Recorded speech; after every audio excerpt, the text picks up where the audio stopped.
cities across the country bracing for a second night of protests after the acquittal of Kyle Rittenhouse. From New York City to Chicago to Portland, where police declared a riot after some in the crowd damaged buildings and threw things at police officers.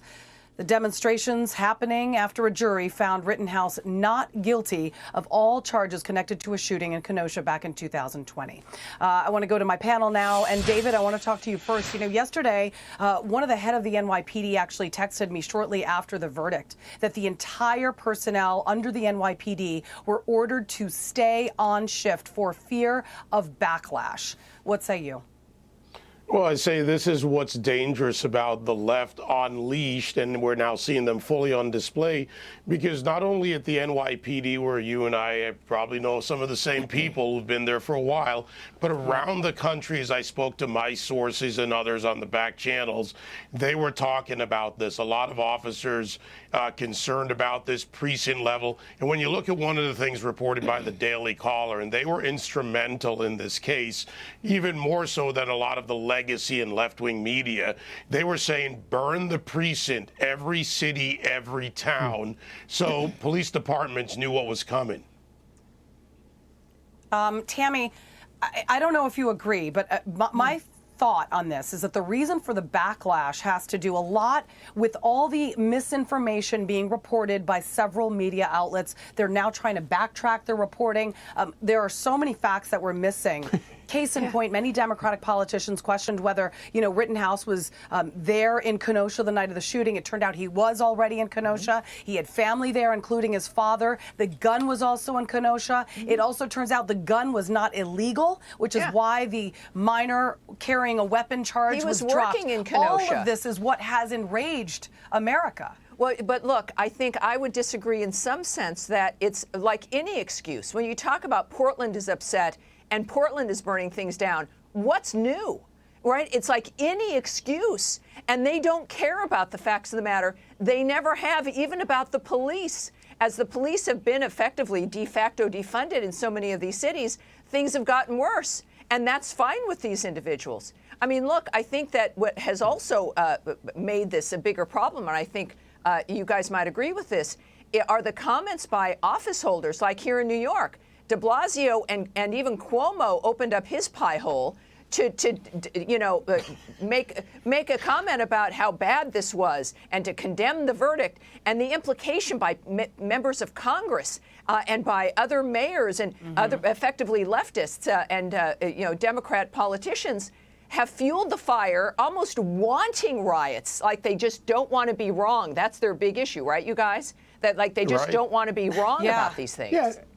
Well, they're not backtracking. and they're Charlie, actually doubling down and tripling down, Julie, if you think about it. And Tammy, Charlie, hi, good to see you. But they're doubling down and tripling down. They're pushing the lie, and it's gone international. This is a very dangerous thing. Charlie, first of all, she's talking about Democratic politicians and members of Congress, but it's not just members of Congress, it's the President of the United States, because when this happened during his election, during his campaigning, the President called him a white supremacist. He could actually be, found guilty for defamation. I mean, it's an actionable comment that he made.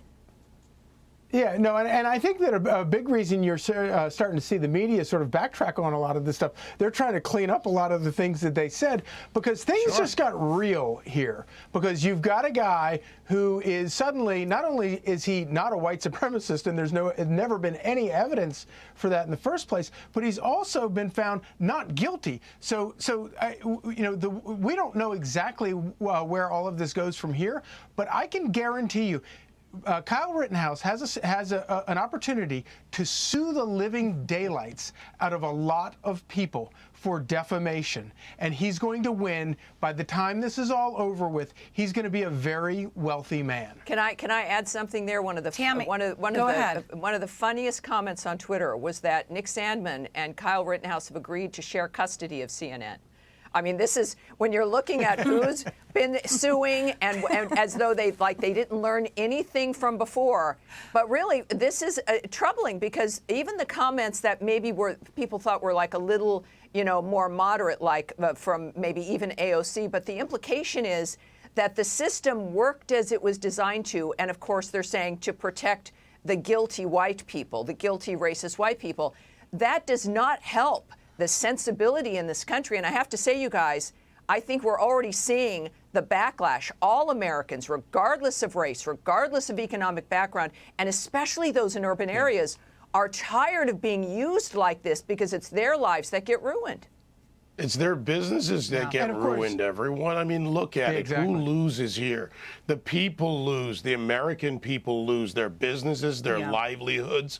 And, you know, when you talk about a civil suit, Charlie, they're going to look at history in civil suits, someone's history. Biden has a history of being a race pimp where it suited him politically. And he did it again. He doubled down. He launched his campaign against Donald Trump with a lie about Charlottesville. Look at his entire history, and you'll see someone who is proven in front of a civil court.